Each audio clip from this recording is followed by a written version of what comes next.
Qadınlarda da orqanizmdə testosteron vardır və bu qadın orqanizmi üçün düşmən yox, balansın əsas tərəfdaşıdır. Qadınlarda testosteron hormonu niyə lazımdır? Əksəriyyət bunu kişilik hormonu sayır və düzdür. Ancaq testosteron qadın orqanizminin balans verən hormonudur. O, qadınlarda əzələ tonusunu, cinsi istəyi, fokus və enerjini, hətta ruh halını belə tənzimləyir. Qadınlarda az miqdarda istehsal olunur. Əsasən yumurtalıqlarda və böyrək üstü vəzidə istehsal olunur. Həddən artıq ifraz olunarsa xəstəliklər nəticəsində bu zaman tüklənmə, səpgilər, akne, aybaş pozulması kimi əlamətlərin özü göstərəcək. Miqdarı azdırsa, yorğunluq, istəksizlik, əzələ zəifliyi, beynin dumanlı olması, halsızlıq kimi də göstərə bilər.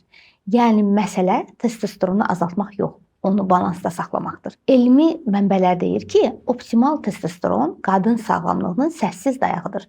Yəni o düşmən deyil, bədəninizin müttəfiqidir. Ona görə də sizin də halsızlıq, yorğunluq, diqqət və konsentrasiya pozulması kimi şikayətləriniz varsa, bunun günahı testosteron çoxluğundan yox, azlığına bağlı ola bilər. Və buna görə də öz başına qərar verməkdənsə, endokrinoloqların konsultasiyasında olmanız ilk edəcəyiniz addımdır. Özünüzə yaxşı baxın və suallarınızı şərhlərdə yazmağı unutmayın. Sağ olun.